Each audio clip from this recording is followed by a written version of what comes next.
Olá, boa noite. O Roda Viva faz hoje o seu terceiro programa da série especial para discutir aqui as ideias e também o jogo político da corrida presidencial deste ano. Essa série de 3 entrevistas, ela começou com e convidou os 3 candidatos à presidência da República melhor colocados nas pesquisas de opinião pública.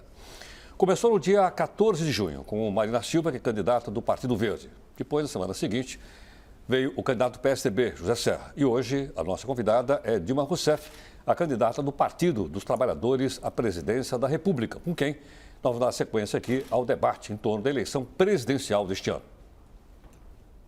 Dilma Vana Rousseff nasceu em 14 de dezembro de 1947 em Belo Horizonte, Minas Gerais, e tem formação em economia. O sobrenome Rousseff vem do pai, nascido na Bulgária e depois naturalizado brasileiro. O site pessoal dilmanaweb.com.br traz a biografia da candidata.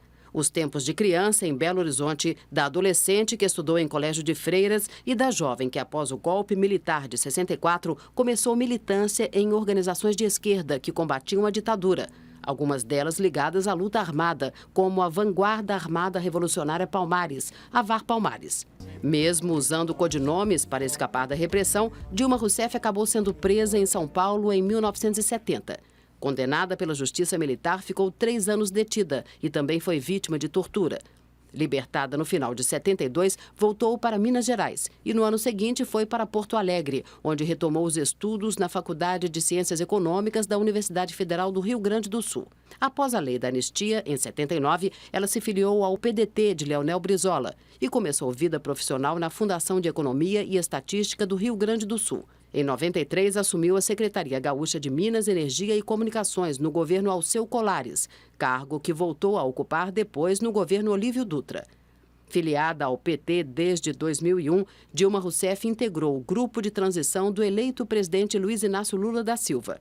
Na sequência, assumiu o Ministério das Minas e Energia, onde ficou até 2005, quando foi para o Ministério da Casa Civil da Presidência da República, substituindo José Dirceu, demitido no escândalo do Mensalão. Nesse período, ela enfrentou situações delicadas, como o escândalo dos cartões corporativos e a CPI do apagão aéreo, entre outros. Também enfrentou um linfoma, um tipo de câncer, em 2009, que superou no mesmo ano após várias sessões de quimioterapia. Figura central do governo, logo começou a ser apontada como nome forte à sucessão do presidente Lula. Sua pré-candidatura se consolidou dentro do partido e no último dia 13 de junho, ela foi oficializada candidata do PT à presidência da República nas eleições de 2010. E os jornalistas convidados para o programa de hoje. Conosco está aqui o jornalista Sérgio Dávila. O Sérgio é o editor executivo do jornal Folha de São Paulo. Também o jornalista Germano Oliveira, que é chefe de redação da sucursal do jornal O Globo, em São Paulo.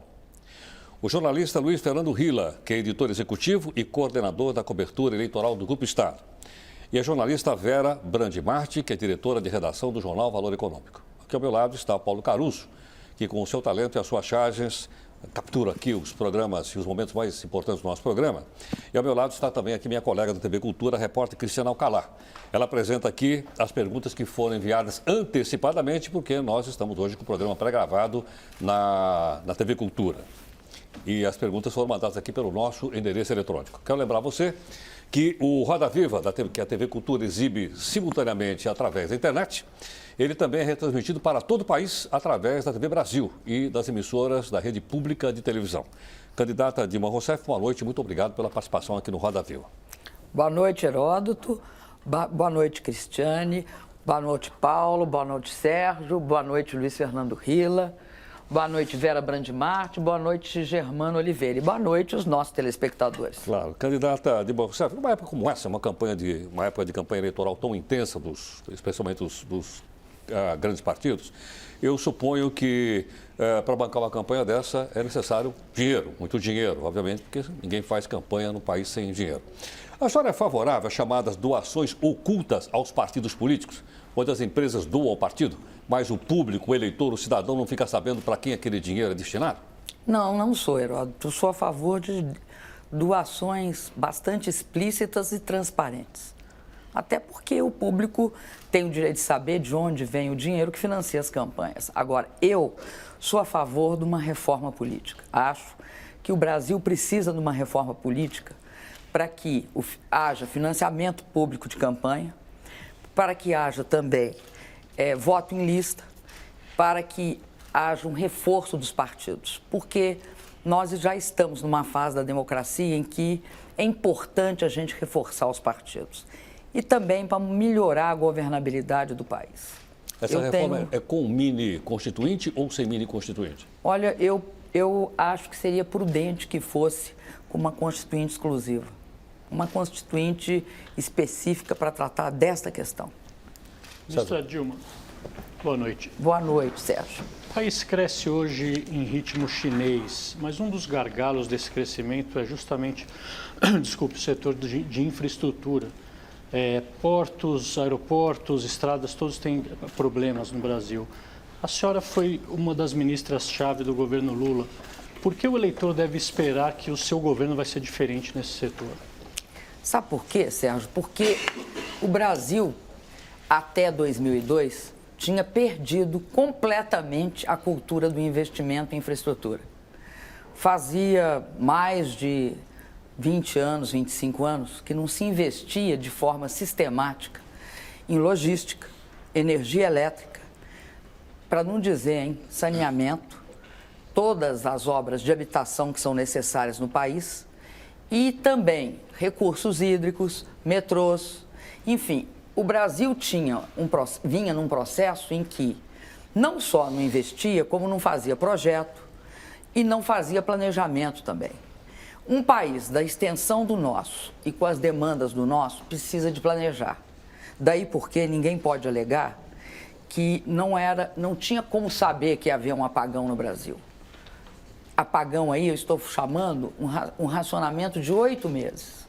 Porque uma coisa é faltar energia física, energia, megawatt. Outra coisa diferente é numa rede de mais de 100 mil quilômetros ou de quase 100 mil quilômetros, você ter um raio, você ter uma queda, você ter um problema de manutenção específico, que você pode solucionar imediatamente, né?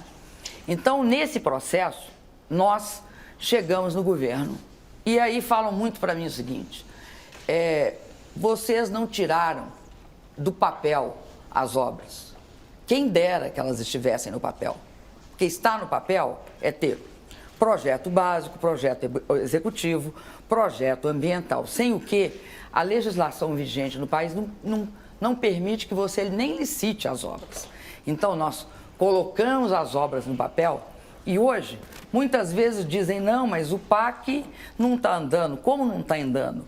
O PAC teve já um desembolso de 70% de todos os mais de 650 bilhões de reais que ele vai gastar no período até 2010.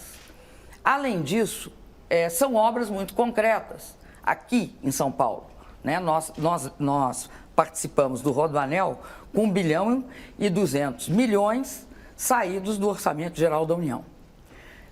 Participamos de Heliópolis e Paraisópolis, né, urbanização. Participamos de todo o processo das represas de Billings e Guarapiranga, né, que é a retirada da população. Nós é que financiamos e demos dinheiro para fazer isso. Eu tenho certeza que todos vocês sabem que uma hidrelétrica dura no mínimo 5 anos para ser feita. Hoje eu posso falar com uma certa certeza que é no máximo 5 anos, já foi no mínimo. A gente está conseguindo fazer em 4 anos e meio ou 5. Nós temos 3 das maiores hidrelétricas do Brasil licitadas, 2, Santo Antônio e Giral, iniciadas. Fizemos gasodutos que ninguém dizia, muitos diziam que a gente nunca faria. Urucu, Quari, Manaus. Fizemos um outro gasoduto de 900 quilômetros que liga o sistema sudeste ao nordeste, que é o Gazene. Está em construção, e é uma obra gigantesca, a interligação da Bacia do São Francisco. A Transnordestina é uma realidade. Agora, em julho, eles vão ter quase 10 mil pessoas trabalhando na obra. Nós vamos concluir esse ano de 2010 até Anápolis, né, a ferrovia Norte-Sul com quase 1.300 quilômetros, um pouco mais de 1.300 quilômetros. No passado, um governo fez 90 e poucos, vou botar 98, e o outro fez uns 160, é um pouco menos. Veja você que houve no Brasil um esforço enorme de voltar a investir. E voltar a investir também implica na necessidade de se ter pessoas capacitadas, engenheiros para fiscalizar, engenheiros que também definam os projetos e licitem ou contratem e fiscalizem a contratação. Candidato, uma área em que tanto o governo Fernando Henrique quanto o governo Lula parecem ter tido uma atuação tímida é a área de segurança pública. Eu digo isso porque a questão da violência e a questão das drogas aparecem aí nas pesquisas entre as principais preocupações dos brasileiros. Caso a senhora seja eleita, o que a senhora pretende fazer de diferente nessa área? A senhora já fez um alerta em relação ao crack. Quais são os planos da senhora para mudar esse cenário?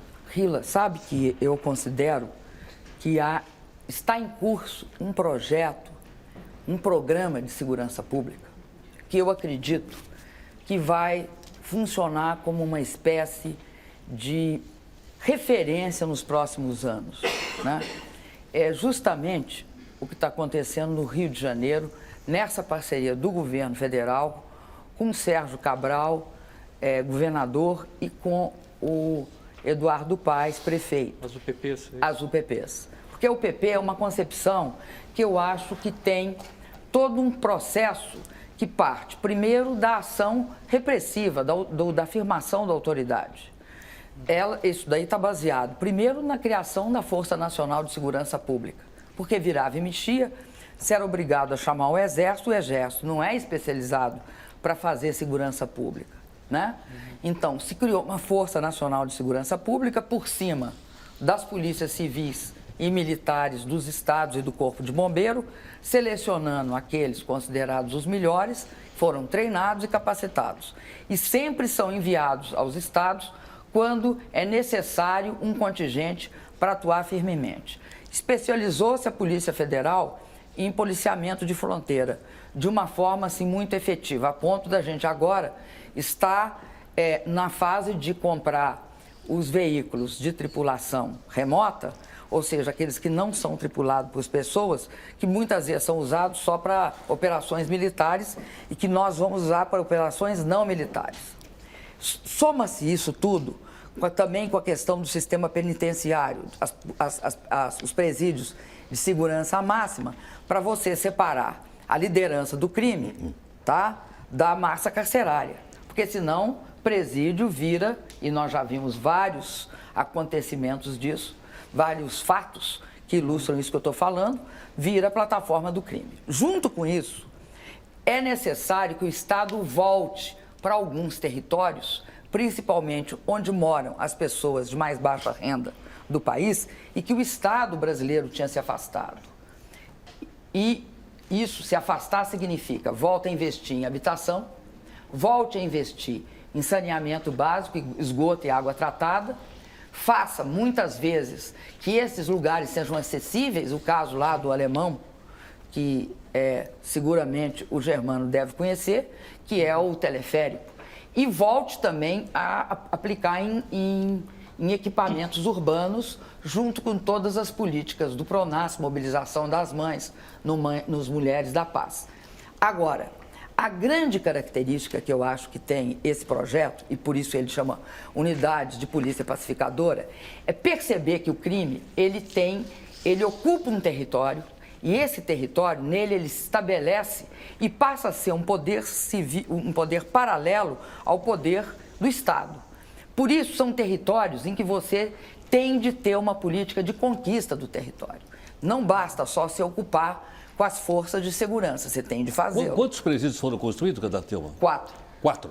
4. Agora, durante muito 4 tempo, eu não sei se você sabe, Heródoto, as vagas não foram, cada um dos presídios tem 250 vagas. Durante muito tempo, nós tivemos dificuldade de ocupar os presídios, esses 4 presídios, porque havia resistência de alguns estados para transferir seus presos de alta periculosidade. Então, 4 não é muito pouco? Eu acho que tem de ser construído mais presídios de alta periculosidade, Ministra, tantos quantos forem necessários para que a gente combata e derrote o crime.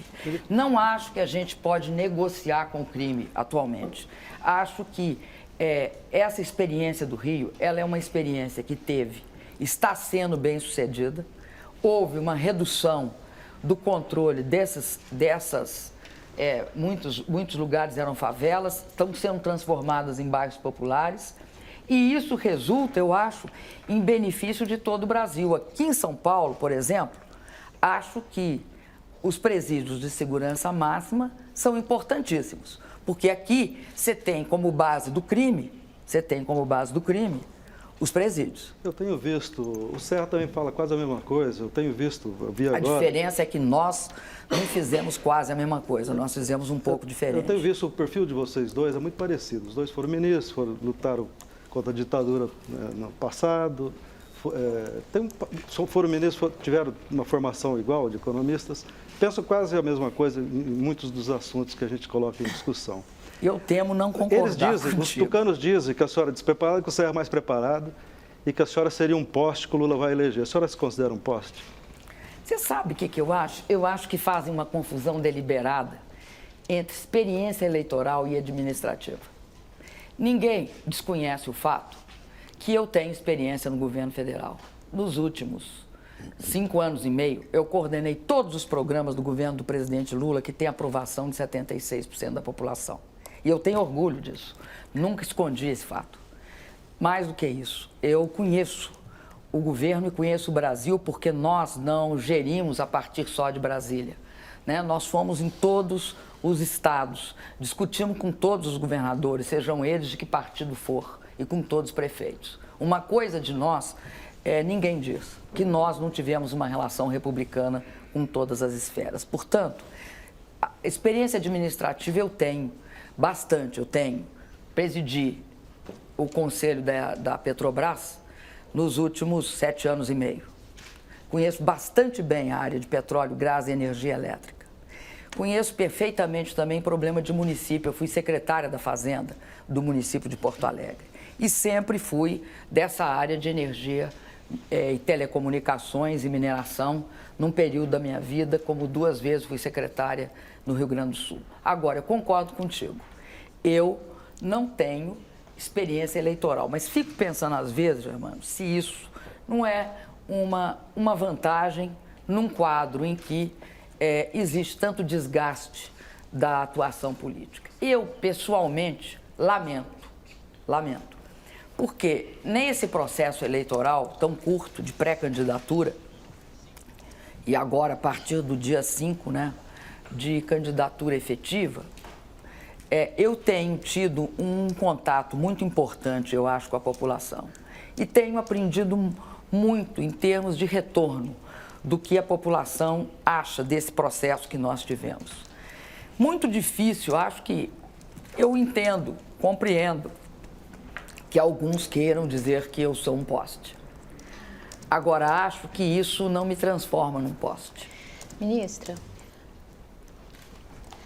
a candidata Marina Silva disse aqui no Roda Viva que, se eleita por um partido pequeno, né, como o PV, ela pretendia governar com PT e PSDB, unindo esses 2 partidos. Muitos julgam que na raiz de vários dos problemas da política brasileira nos últimos tempos está essa divisão entre os 2 partidos de centro-esquerda. A senhora, e nessa divisão, está hoje a oposição, não reconhece muito das coisas que o PT fez, como os investimentos em infraestrutura, da mesma forma como o PT insiste em que, na herança maldita, sem reconhecer que sair do processo inflacionário que o Brasil enfrentava foi uma tarefa dificílima e que tinha custos, teve custos muito altos. A senhora, se eleita, pretende ter alguma aproximação com o PSDB ou vai continuar sendo o seu grande opositor? Ora, Vera, você sabe, eu acredito o seguinte, acho que em eleição a gente deixa claro as nossas diferenças, faz toda a disputa política. Mas ninguém governa se não governar para todos. Ninguém governa um país como o Brasil se você não governar para todos os brasileiros. E aí, se a oposição não for uma oposição raivosa, nem uma oposição que é contra e que de uma certa forma ou de outra quer desestabilizar o governo, eu acho que se pode governar com todos os partidos, se eles quiserem. Agora, não se pode impor isso para partido nenhum, porque a gente vive numa democracia. Agora, é obrigatório que se governe para todos os partidos, quando eles são o governo dos estados ou dos municípios. Acho que isso é uma obrigação, é um compromisso republicano. Eu acredito que nós temos diferenças, eu não acho que nós somos todos iguais. Acho, inclusive, que a realidade demonstrou isso. Eu entendo o imenso esforço feito para sair da inflação, né, do processo inflacionário. Nós recebemos o país com 2 dígitos de inflação. Recebemos o país... Estava fufanhado, estava funhanhado. Isso foi falado por um nosso, aliás, companheiro de você, jornalista, muito, a senhora disse que muito concordou interessante. também, Não, eu acho que afunhanhado é uma palavra assim, que mostra uma situação de estagnação, desemprego e desigualdade muito forte. Então é uma coisa meio afunhanhada. Agora, a melhor dele não era afunhanhado. Sabe qual é a melhor dele? É cara de ué. Como eu sou de Minas, acho que cara de ué é assim uma síntese mineira de uma cara que mistura surpresa e perplexidade. Cara de ué. Ele dizia que alguns tinham cara de ué. Ministra, falando um pouquinho de educação, a nossa telespectadora Delma Regina, ela é de Campinas, interior de São Paulo, quer saber quais são os seus planos para melhorar o ensino nas escolas públicas do país. E aproveitando aí essa carona, a Mariana Juste, que é de Santa Bárbara do Oeste, também interior de São Paulo, quer saber o que a senhora faria, caso eleita, para incentivar a leitura no país. Primeiro, eu queria responder essa questão da leitura. Eu acho que o Brasil tem de perseguir esse diferencial, tem de voltar a ter aula de leitura, ter incentivo à leitura. Aquilo que se fazia tradicionalmente em todas as escolas do país, que era pegar um momento da aula e as pessoas lerem em voz alta uns para os outros. Eu, pelo menos, li muito, né, com a professora corrigindo e às vezes pronunciando errado, mas com isso a gente aprendia e não só interpretava o texto também, que é a grande questão.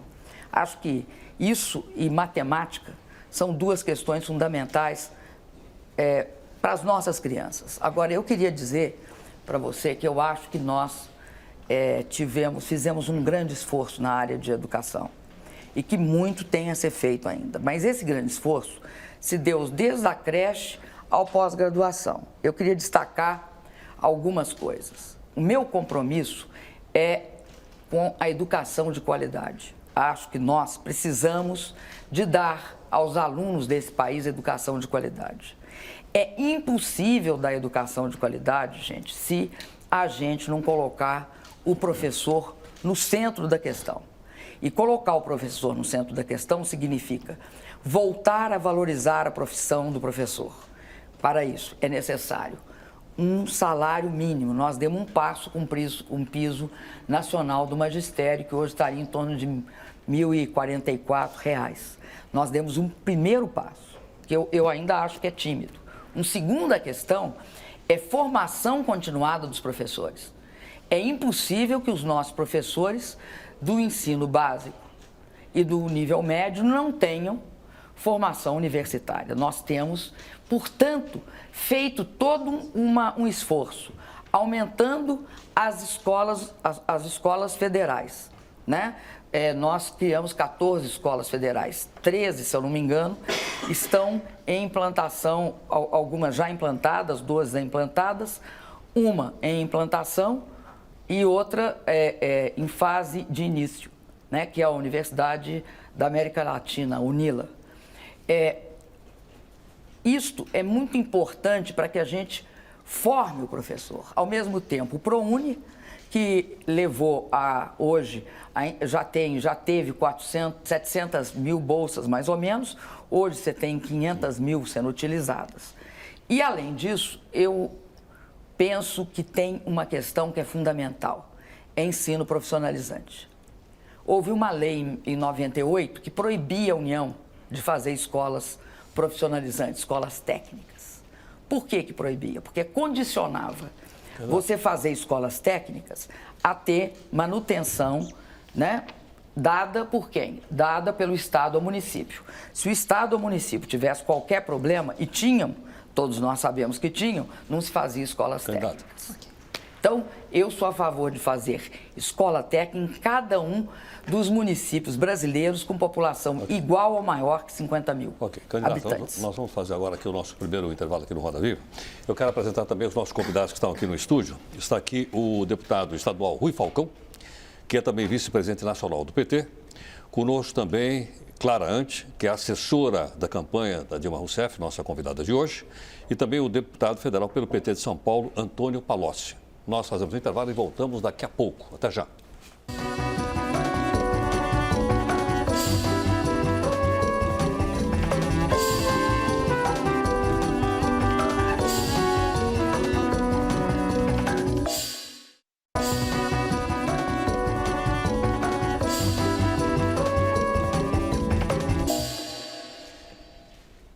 Bem, nós voltamos aqui com o Roda Viva, que hoje faz o seu terceiro programa da série de participação dos principais candidatos à presidência da República.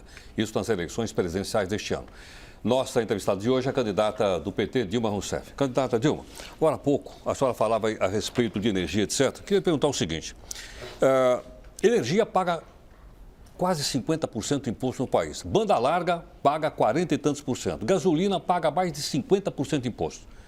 Então, só nesses três produtos, as pessoas pagam quase metade daquilo, né, da tarifa ou do produto, quase 50% de imposto. Alguns setores estão dizendo que isso é responsável pela desindustrialização do país, associada a câmbio baixo, etc, etc. Então, a minha pergunta é o seguinte, a senhora acha que o país está passando realmente por uma desindustrialização? E seria possível baixar esses impostos, caso a senhora venha a ser presidente da República, pelo menos desses três setores que eu citei? Olha, Heródoto, eu não acho que o país esteja passando por uma desindustrialização. Até acho que nós temos aumentado, inclusive introduzido segmentos novos na indústria brasileira. Eu vou te dar um exemplo. A indústria naval.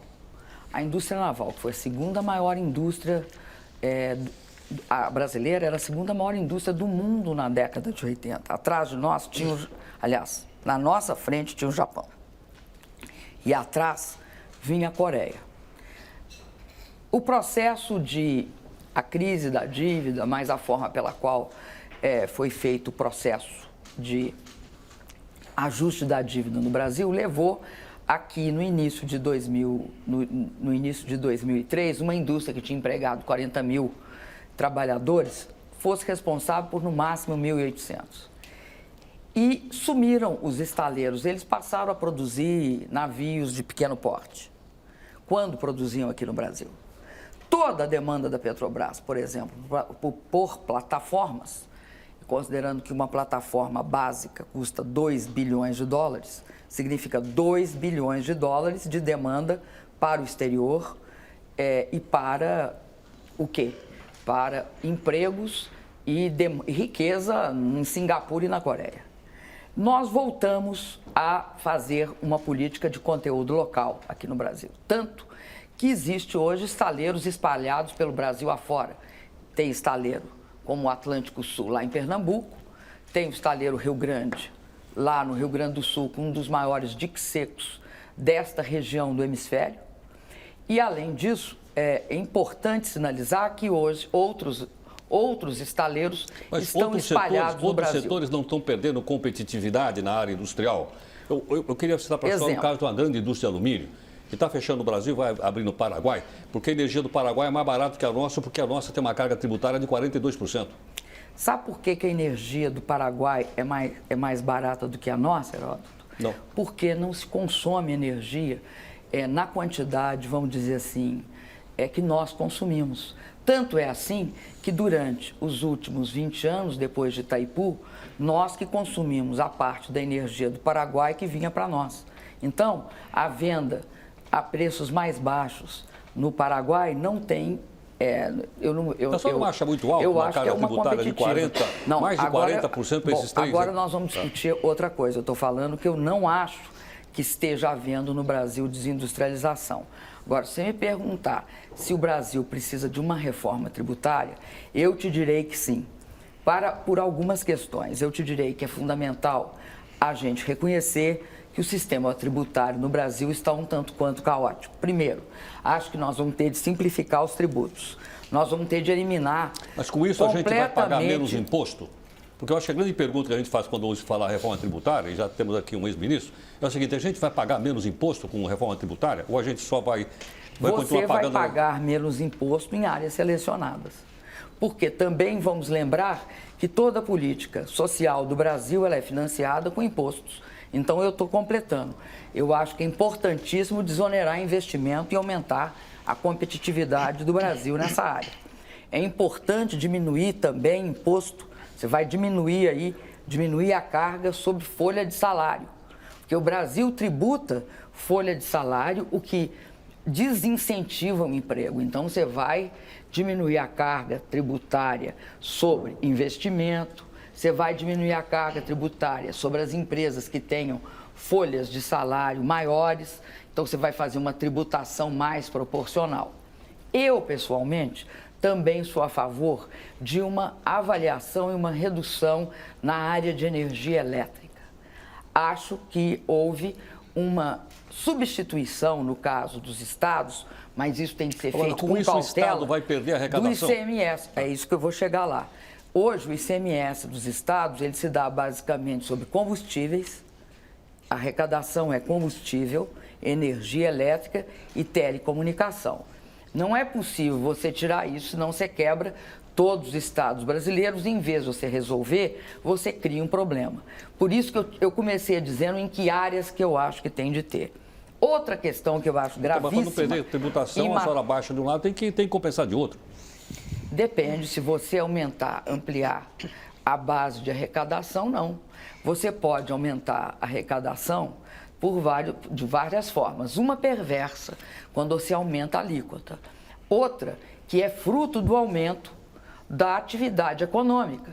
Porque quando a economia cresce, a taxas que a nossa cresce, aumenta a arrecadação, porque as empresas vão ter mais lucro, então vão pagar mais. Porque as pessoas vão consumir mais, também vão cobrar mais. Outra questão que é importantíssima, a formalização. Os empregos, que antes eram sobretudo informais até 2005, a partir de 2005 você tem um grande surto de empregos formais. Empregos formais, melhora a arrecadação, porque paga-se tributo sobre eles. A senhora é favorável a taxar mais os ricos para poder compensar essa distribuição melhor da carga tributária? Aumentar, por exemplo, a alíquota do imposto de renda, que hoje é 27,5% para 30%, 35%? Olha, nós temos feito o percurso contrário, né? Nós temos, apesar das críticas que recebemos, inclusive diante da crise, nós reduzimos o imposto de renda para aumentar o consumo dos setores médios. Eu vou te falar o que eu acredito na reforma tributária. Mas, ministro, o PT... Se você me permitir. Eu acredito na desoneração de investimento, acredito na desoneração da folha de salário, só óbvio que você não pode fazer uma desoneração total, senão você quebra a Previdência, então tem de haver uma compensação feita pelo Tesouro. Eu acredito numa outra questão que eu acho fundamental, a uniformização do ICMS dado um produto. Tem de ser o mesmo ICMS pelo Brasil, porque tem também, hoje no Brasil, um efeito muito pernicioso para o país inteiro. Então, com essas mudanças, a carga tributária sobe, desce ou permanece onde está? A tendência é que você tenha uma carga tributária melhor distribuída do que a vigente, que é uma carga tributária em que o que tem importância de você desonerar, você não desonera. E vou te dar um exemplo absurdo que ocorre no Brasil, como efeito do passado. No passado, qualquer tesouro, ou estadual ou federal, não devolvia crédito tributário, porque fazia caixa com ele. Então, o prazo era 48 meses. Aí a União reduziu para 24 e depois nós reduzimos para 12. Eu sou a favor da devolução imediata dos créditos tributários. Imediata e automática. Tem estados hoje ainda com 48%. Eu não sei aqui em São Paulo como é que é, não tenho isso de cabeça. Mas estou te dizendo que na maioria dos estados o tempo de devolução é altíssimo. Essa é uma distorção que significa o seguinte: eu estou tendo uma carga tributária incorreta sobre quem não deve. Agora, a senhora é favorável à tributação das grandes fortunas? Olha, o projeto que já teve no Congresso foi e voltou? Acho que essa é uma questão que, para ser aprovada no Brasil, demandaria uma imensa energia política. Acho que nós estamos numa fase muito importante do Brasil, que é de aumento da competitividade. E aí, quando a gente fala de aumento da competitividade, nesse momento nós vamos ter de falar, sobretudo, de redução sobre investimento. Mas, ministro, né? o seu De partido, devolução ministro, mais rápida possível ministro, de o seu créditos partido tributários. defende a taxação das grandes fortunas e já fez proposta, inclusive, de aumentar o imposto no país, né? Inclusive para ter toda essa rede de proteção social que existe hoje no governo petista. A senhora teme que durante o seu governo o PT possa tomar uma linha mais radical em relação a vários assuntos, como o controle da mídia, que é uma proposta do partido? Como é que a senhora, como presidenta, vai enfrentar esse possível radicalismo do partido indo mais para a esquerda? Eu posso te responder o seguinte: no que se refere ao controle social da mídia, eu acho que eu não vejo muito o que significa controle social da mídia. Acho que, como qualquer área, se significar diminuição do grau de monopolização... Liberdade. Não, liberdade de imprensa eu acho que não tem de ter controle nenhum. Se você é isso, eu sou contra qualquer controle. Acho que o Brasil tem uma grande conquista a preservar, que é a liberdade de imprensa, de opinião e de expressão e de organização. Acho que essas 4 liberdades, elas são muito preciosas para a gente negociar ou adjetivá-las. Não se adjetiva isso. O que eu queria dizer era outra coisa. Eu estava falando o seguinte: se querem discutir novo marco regulatório, é outra questão. E aí, o controle social não é social, é público, né? Como em qualquer outro setor. Ministro, a senhora citou a liberdade de imprensa. Um grupo contratado por sua campanha, formado basicamente de jornalistas, produziu um dossiê contra o candidato da oposição. O sigilo fiscal de um político tucano foi quebrado. Queria fazer 2 perguntas à senhora. A senhora encomendou, a senhora sabia da existência desse dossiê e a senhora encomendou esse dossiê? Olha, eu te agradeço a pergunta, Sérgio, apesar de eu já ter respondido essa questão para a Folha N vezes. E acho que todos vocês sabem. Se há dossiê, que até hoje eu não vi papel nenhum, ele não foi feito pela minha campanha. Ele foi produzido em outras circunstâncias. A Folha até um determinado dia, se eu não me engano, 5 de junho, colocou nas suas páginas o seguinte: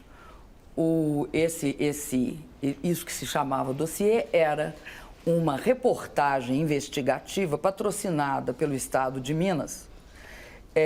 E esse patrocínio do Estado de Minas tinha sido feito há alguns anos atrás, não sei se 1 ano, 1 ano e meio, e foi contratado um jornalista para isso. Era disso que se tratava.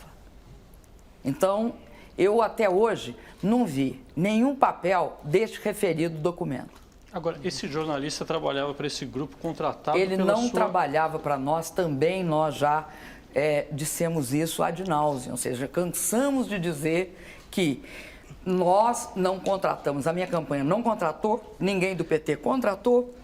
Mas o Lanzetta fazia parte da sua campanha, não, né? Ele não fazia parte da minha campanha. O Lula também disse que não sabia de nada do mensalão. Só não sabia de nada, não, senhor. Tudo bem. Mas o não é responsável pela campanha?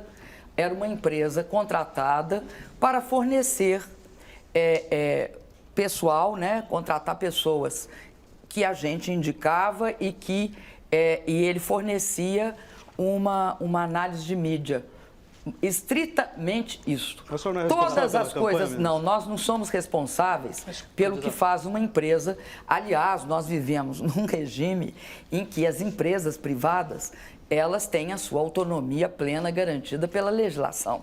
Ele é responsável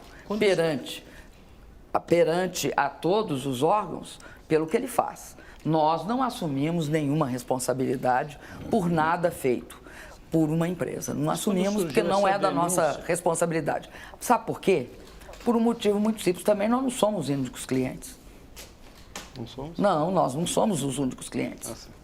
Ele não é uma empresa que existia para nos servir pura e simplesmente. Quando surgiu essa denúncia, principalmente a mais grave de que o sigilo fiscal de um político tucano foi quebrado, porque a senhora não Vocês rompeu... provaram isso? Sim, há provas em poder veja bem, do jornal. É importante que o jornal traga essas não... provas a público, porque senão o jornal não tem fé pública, como eu não tenho fé pública. As provas foram mostradas em reportagem de maneira a não foram revelar a mostradas. nossa fonte, Você que me é desculpa, Sérgio, um eu quero direito insistir garantido. nesse ponto. Agora, não foram mostradas em nenhum momento. Deixa eu só fazer uma pergunta. Nós não podemos aceitar, Sérgio, no Brasil, quando surgiu essa porque denúncia... vivemos numa democracia, nós não podemos aceitar acusações sem prova.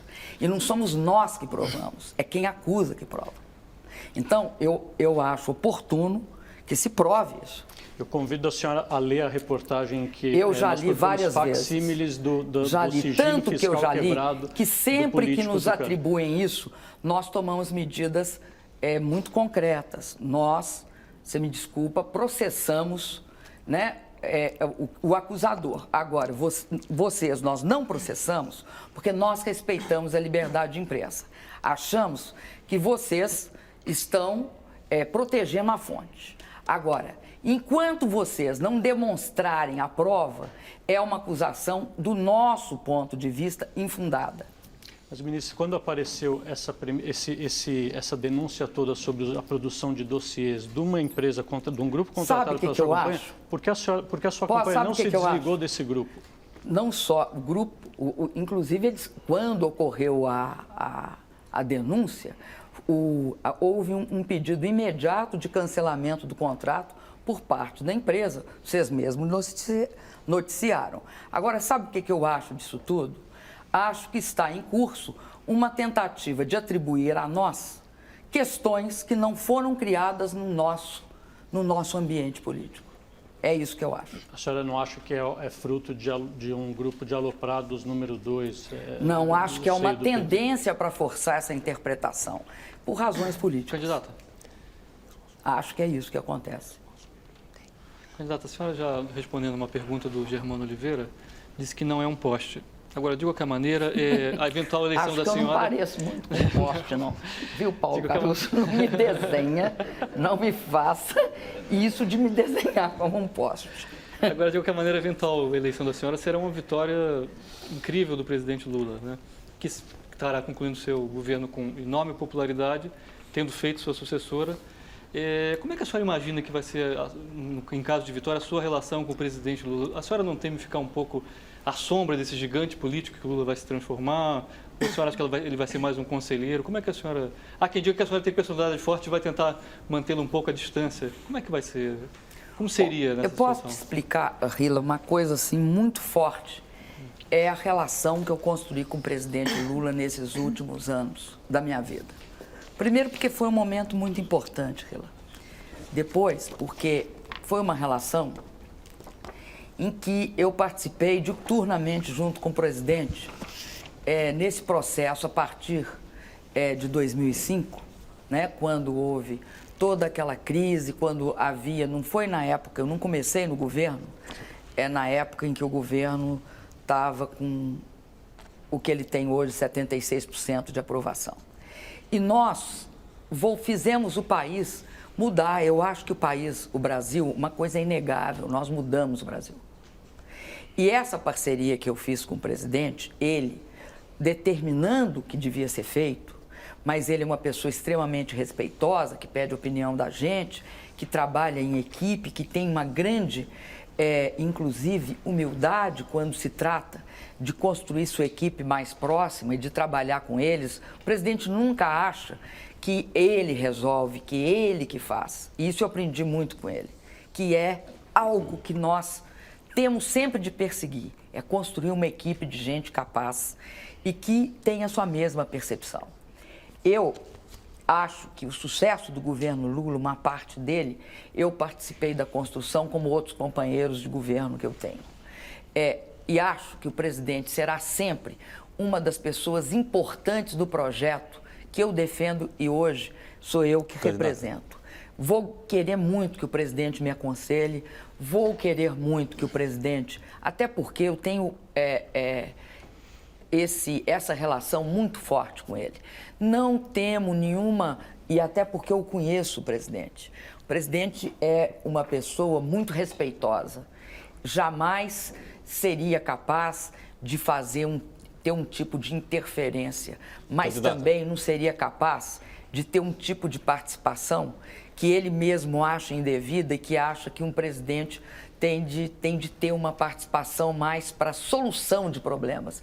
Eu vou querer que o presidente me ajude a aprovar reformas importantes. Eu vou querer que o presidente participe com seus conselhos. Agora, eu tenho clareza que o presidente participará como ex-presidente. Candidata Dilma, nós vamos fazer aqui mais um intervalo no nosso programa de hoje. Você está acompanhando aqui o Roda Viva conosco, que é o nosso entrevistado na sequência de 3 entrevistados. É a candidata do PT, a presidência da República, Dilma Rousseff. A gente volta em instantes. Até já.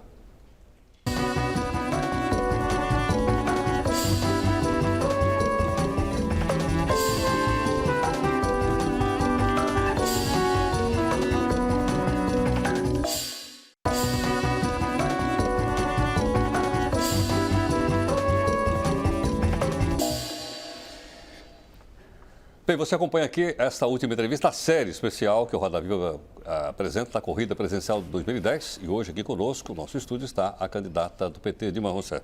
Eu não vou monopolizar mais a pergunta, que a Vera já ficou brava aqui comigo, candidata.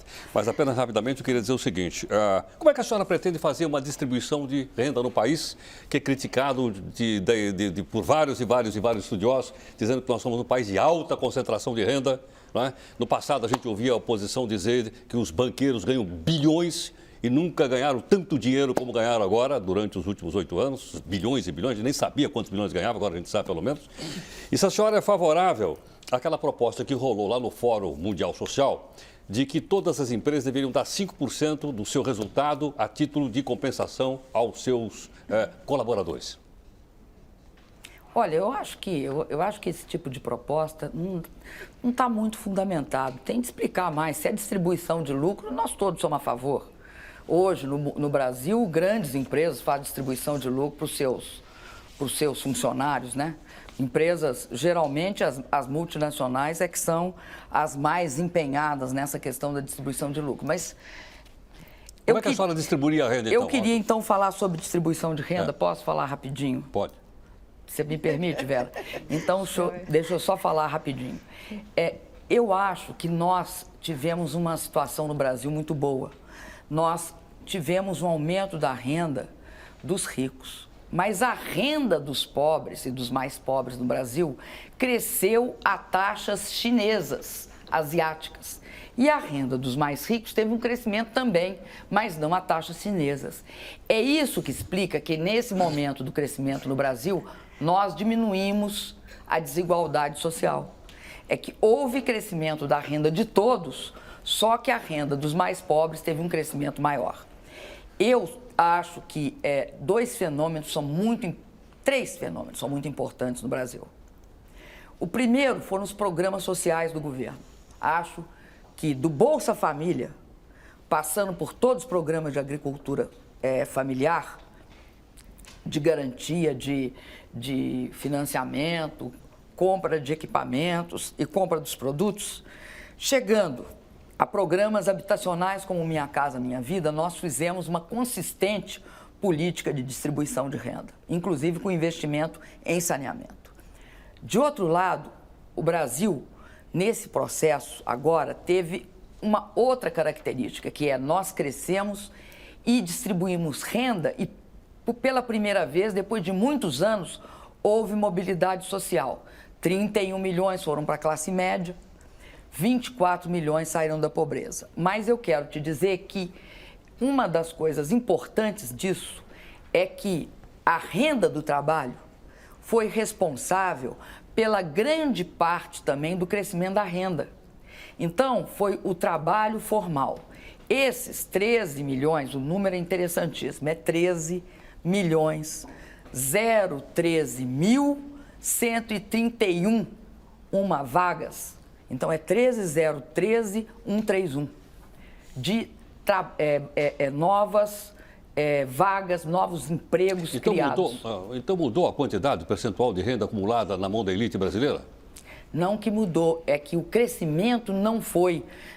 cresceu para ela também, só que não cresceu a taxas que cresceu para os setores mais pobres.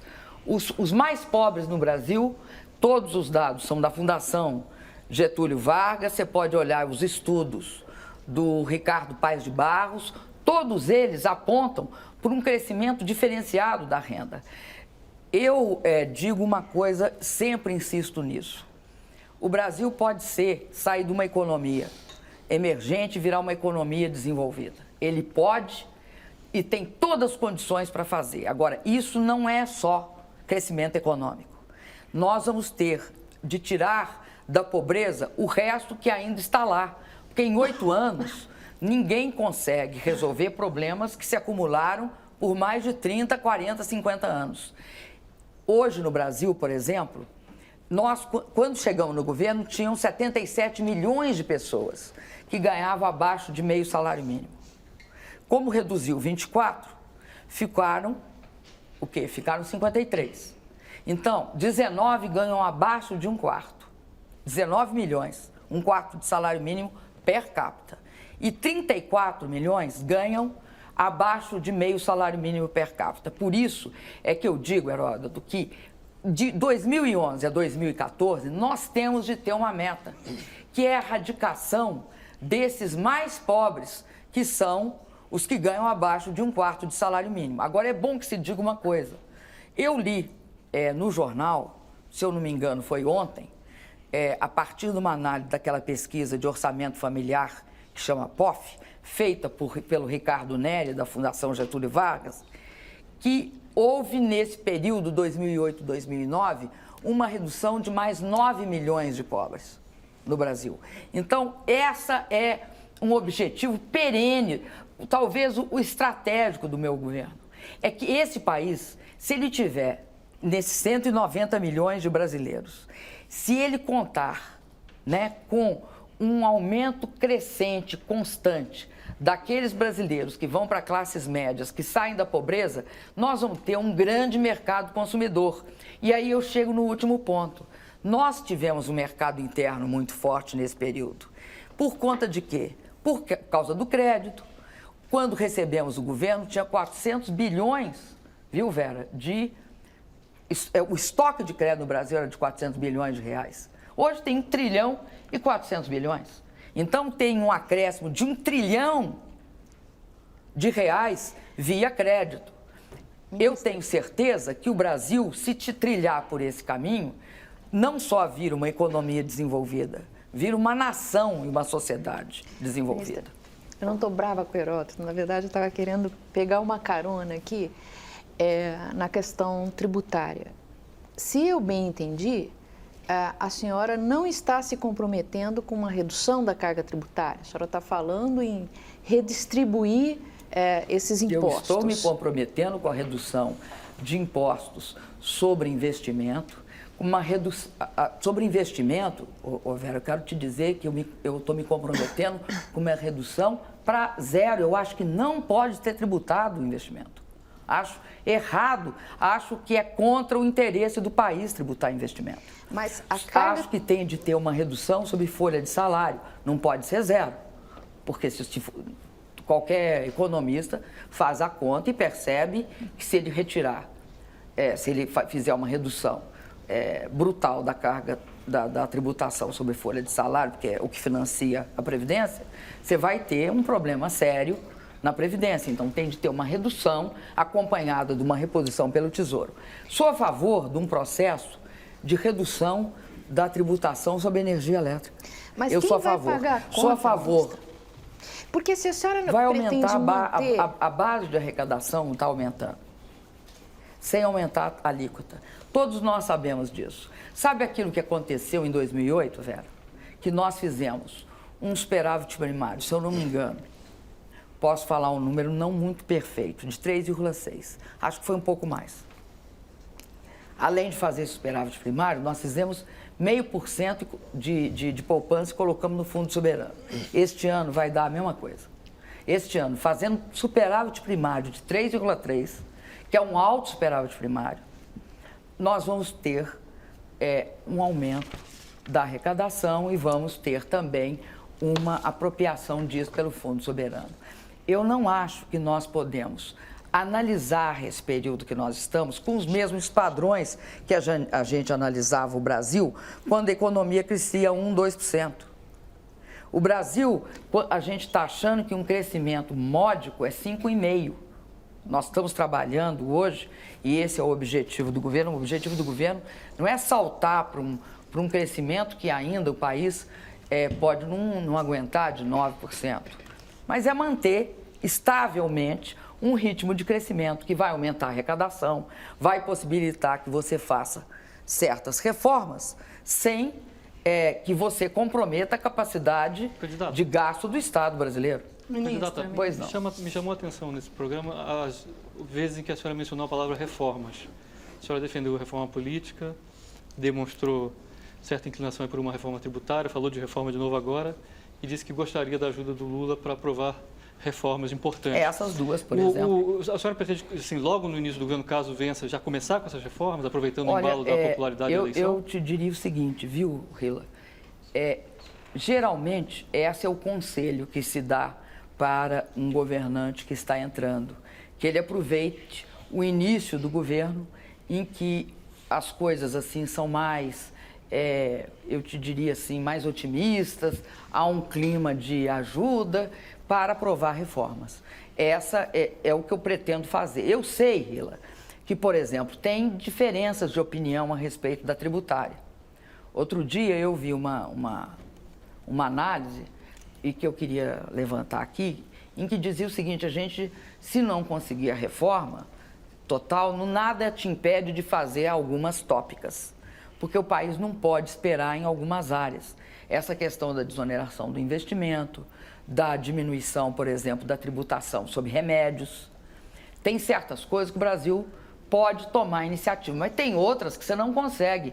Uniformização de ICMS no Brasil, que vai impedir certo tipo de concorrência muito perversa, que é o fato de que um imposto menor...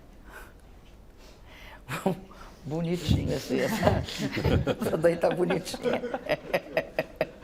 Eu não pude deixar de olhar, viu, Paulo? Sabe, essa questão que eu acho grave.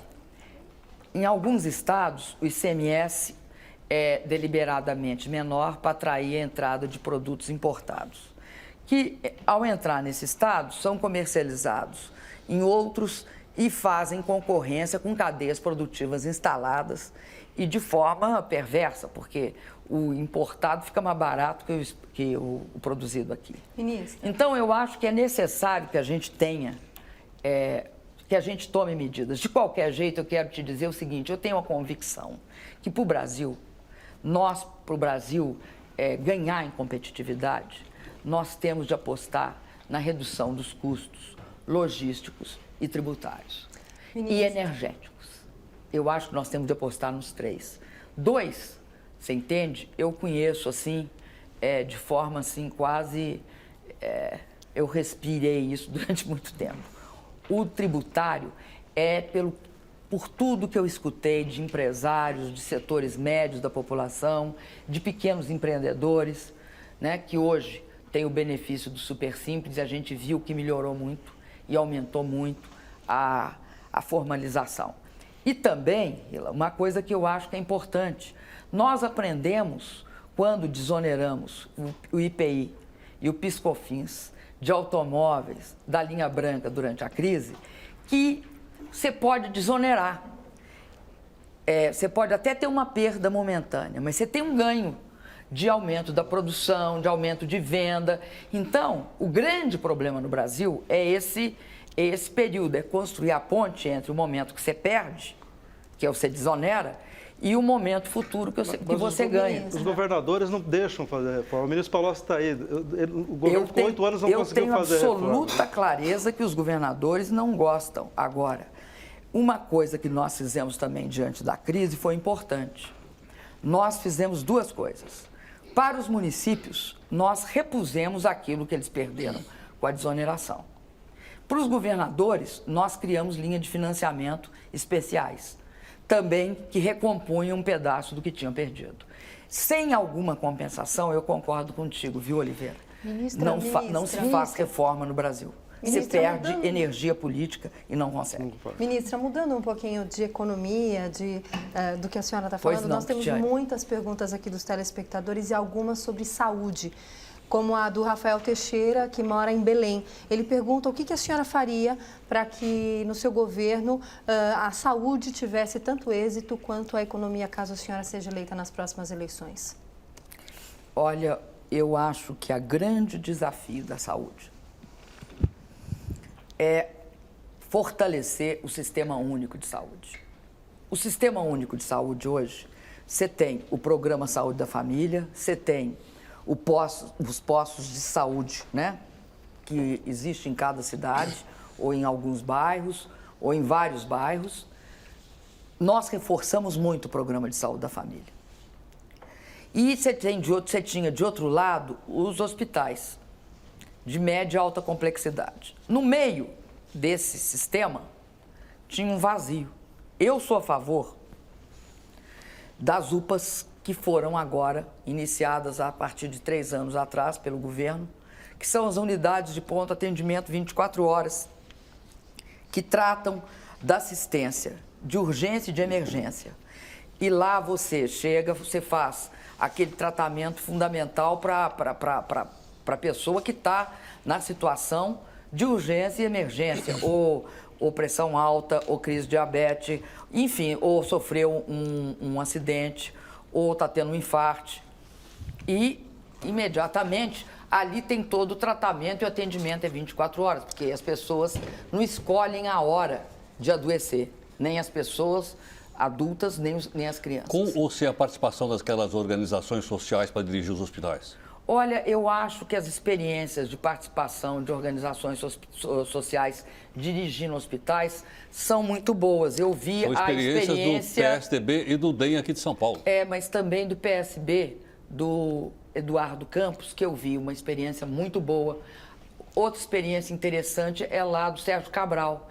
E acho que desses dois tem uma segunda experiência que é muito interessante, que são as clínicas especializadas, que não mais para atendimento de urgência e emergência, nem tampouco para tratamento hospitalar de média e alta complexidade que a pessoa vai para fazer uma intervenção.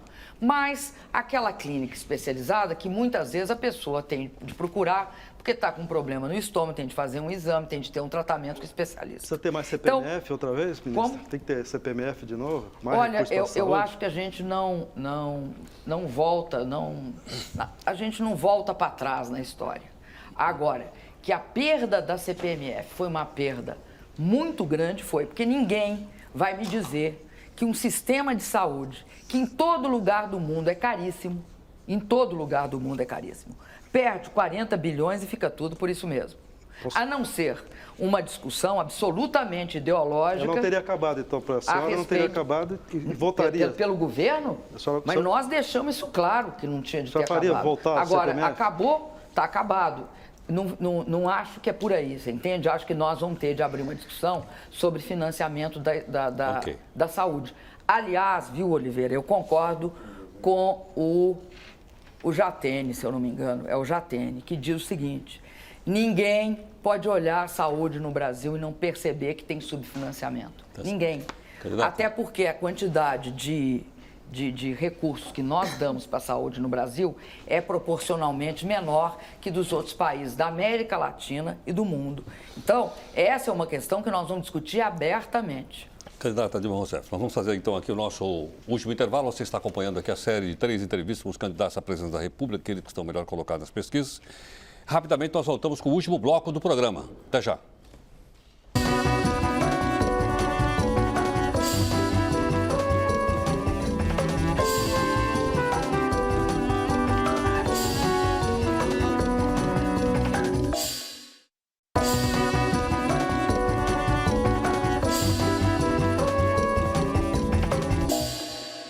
Bem, você acompanha aqui no Roda Viva uma entrevista com Dilma Rousseff, que é candidata do PT à presidência da República pelo PT.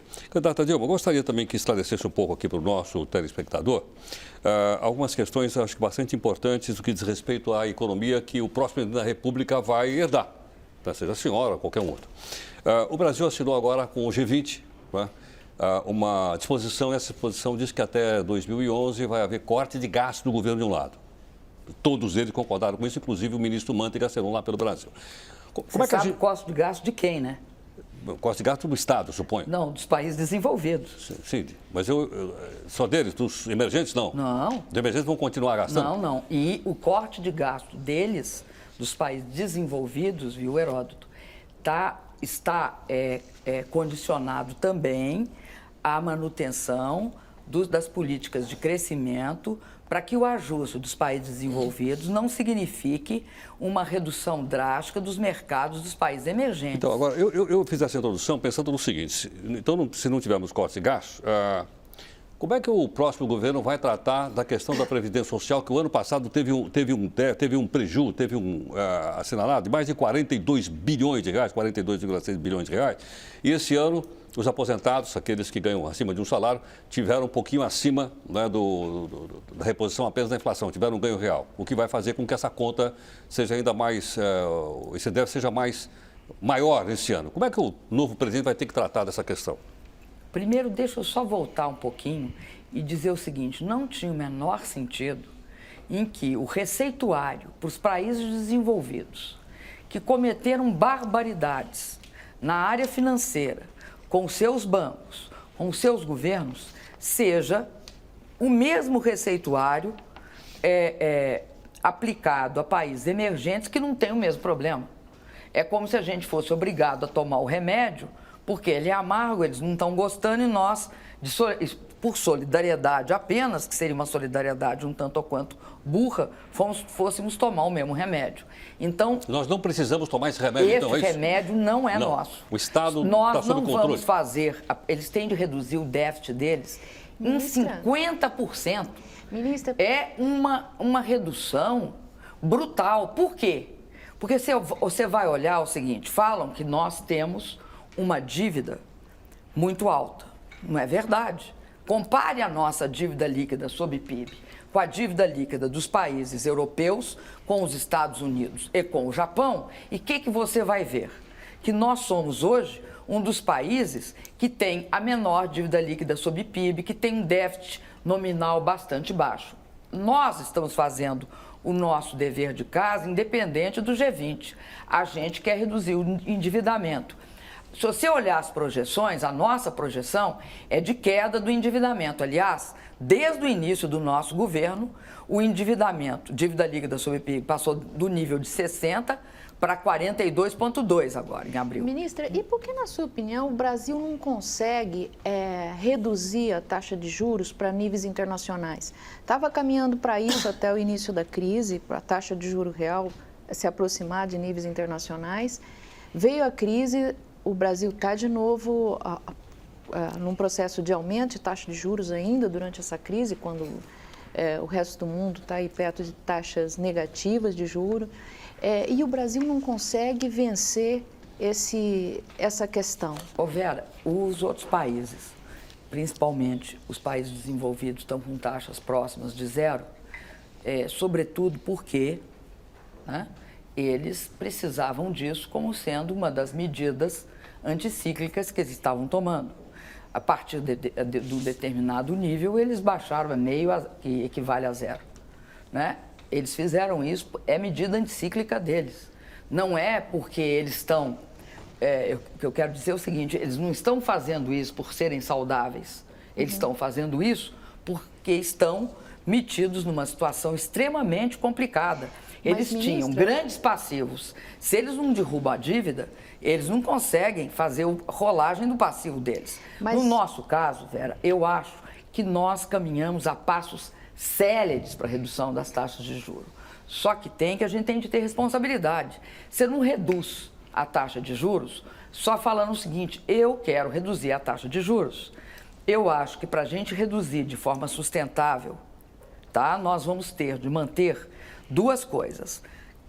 decrescente a dívida líquida sobre PIB e o déficit nominal. Eu acredito que neste prazo de 2011 até 2014, mantido o crescimento do Brasil em torno dos 5, 5,5%, 4,5%, nós vamos conseguir convergir para taxas de juros internacionais. Eu queria destacar que nós demos um passo largo. A taxa real de juro ex-ante do Brasil 2002 é entre 15% a 20%. Taxa real. Nós estamos no entorno dos 5%. A senhora pretende é alta, reduzir... ainda para mim é. Eu gostaria que ela reduzisse, mas isso não é uma questão de vontade. A senhora pretende reduzir a meta de inflação a partir de 2013? Nesse curto prazo, enquanto tiver essa conjuntura internacional, acho uma temeridade fazer isso. Então a senhora que vai mandar no Banco Central, não vai ter independência no Banco Central? Não acho isso. Eu acho que o Banco Central tem de ter autonomia operacional como teve até hoje. E deu muito certo no Brasil. E por que não formaliza? O candidato Sérgio e a candidata Marina não acham que Posso falar uma questão coisa? de juros é uma questão de governo. Não tem um partido político no Brasil que seja a favor da formalização da autonomia do Banco Central. É investir e ficar perdendo tempo com algo que não ocorrerá. Não há, eu pelo menos entendo assim, acho que do jeito que está, nós temos conseguido muita coisa. Autonomia operacional do Banco Central, status ministerial para o Banco Central no que se refere ao seu presidente, o seu ministro. Então o presidente da República tem que ser mão de ferro, então, no Banco Central. Não pode assim? Não pode deixar a política econômica fugir desse controle. O Banco Central não pode ter autonomia. Autonomia formal que nós estamos falando. Hoje o Banco Central tem autonomia operacional e está indo muito bem. Não há nenhum nível de manipulação, tanto que não há, Germano, não se pode dizer que o governo do presidente Lula e nós fizemos qualquer manipulação sobre o Banco Central. Exemplo, alguma vez você viu dizer no Brasil que por 2 vezes se aumentasse a taxa de juros em época de eleição? Pois nós aumentamos. Por quê? Respeitamos a orientação do Banco Central.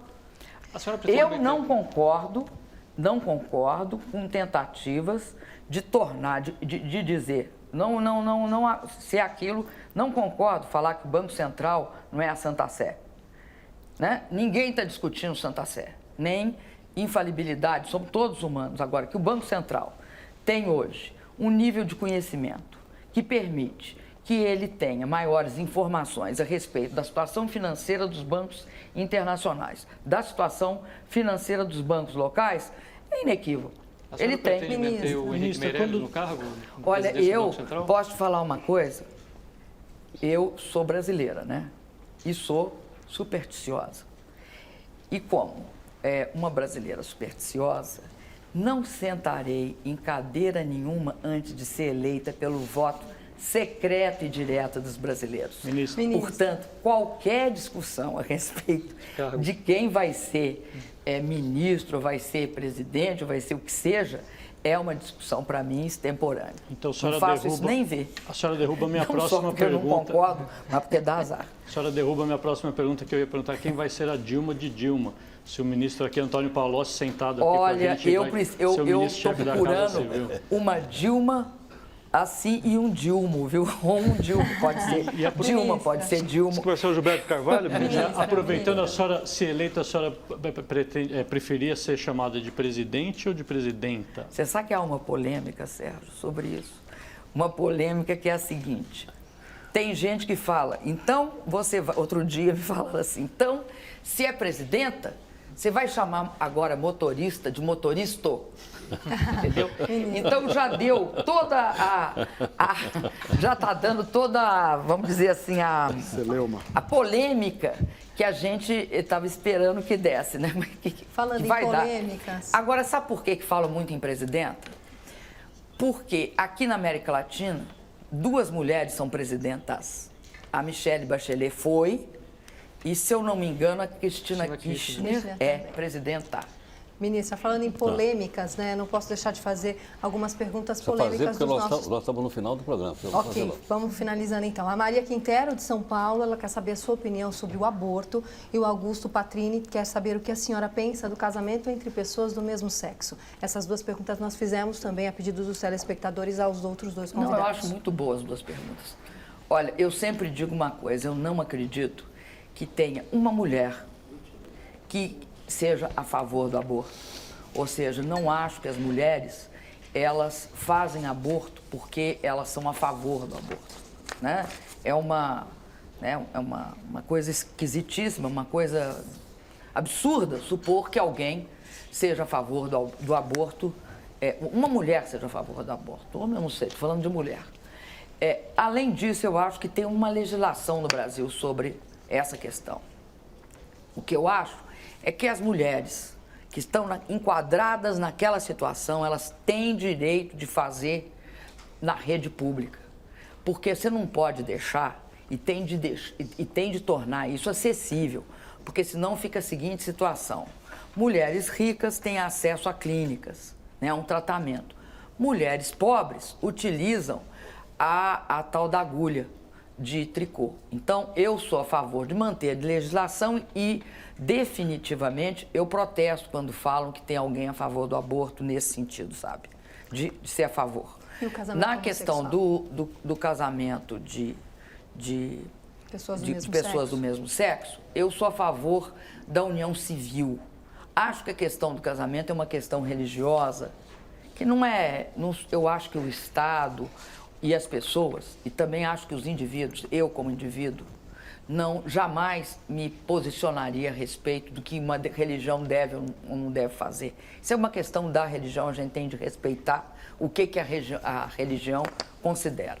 Agora, o direito, a herança, os direitos civis básicos, o direito à herança, o direito de receber aposentadoria do parceiro ou da parceira, eu acho que são direitos civis, esses têm de ser reconhecidos de forma civil. Okay. Bom, ministra, nós estamos chegando aqui ao final do nosso programa. Tem algum prognóstico aí para o jogo da sexta-feira entre o Brasil e a Holanda? Olha, eu já fiz vários. Hoje eu já fiz vários. Já ganhou algum bolão? Eu estou tendendo, viu? Primeiro eu queria dizer o seguinte, eu vou cumprimentar o Dunga. Dirijo meu cumprimento aqui para o Dunga e para os meninos da seleção. Hoje eles fizeram um jogo de encher os olhos, eu acho. Sexta-feira contra a Holanda vai ser mais barra pesada, né? Pois é, mas eu fiquei otimistíssima. Estou assim entre os 2-0 e 3-0. A senhora vai lá na África do Sul para cumprimentá-lo, se ele ganhar? Olha, eu vou tentar. Agora não tem garantia que eu vou, viu? Sei. Não tem. Mas se ele for porque campeão? Depende. Você entende? Primeiro que tem um problema chamado custo do deslocamento. Depois, eu estou fazendo uma campanha aqui. Pegar uma carolinha. Agora, eu quero te falar uma coisa. Se eu pudesse, eu ia. Agora, se eu não puder, eu vou torcer muito. Hoje já foi aquele sofrimento, né? Bom. Você só vai diminuindo o sofrimento quando faz. A senhora só não deu o resultado de sexta-feira para a gente poder encerrar o programa. Sexta-feira, Brasil e Holanda? Pois é, eu estou em 2-0. 2-0. Caminhando para 3-0. Tá bom. Candidata Dilma, muito obrigado pela participação conosco aqui no Roda Viva. Eu que te agradeço, Heródoto. Muito obrigado. Eu queria despedir também da Cristiane, do Paulo, que eu quero ver o que ele fez de mim ali. Todo telespectador viu, menos eu, do Sérgio, do Fernando, do Luiz Fernando Rila, né, do Germano Oliveira e da Vera Brandimarte. E do telespectador. Claro, muito obrigada, viu, Heródoto? Nós aqui agradecemos. Aí está, portanto, a apresentação da nossa bancada, feita pela nossa convidada de hoje, não é? Nós queremos agradecer a participação dela em toda a nossa bancada. Quero lembrar o seguinte, muitas perguntas foram enviadas, a Cristiane separou as perguntas, vai passar essas perguntas enviadas pelo telespectador para a candidata Dilma Rousseff. Quero lembrar também que o programa Roda Viva é exibido aqui às segundas-feiras pela TV Cultura, em transmissão simultânea pela internet e também retransmitido para todo o Brasil através da TV Brasil e das emissoras da rede pública de televisão. Você fica agora com nossa programação ou veja mais uma atração aí na sua emissora local. Muito obrigado pela sua participação, pela sua audiência e até a próxima. Obrigado.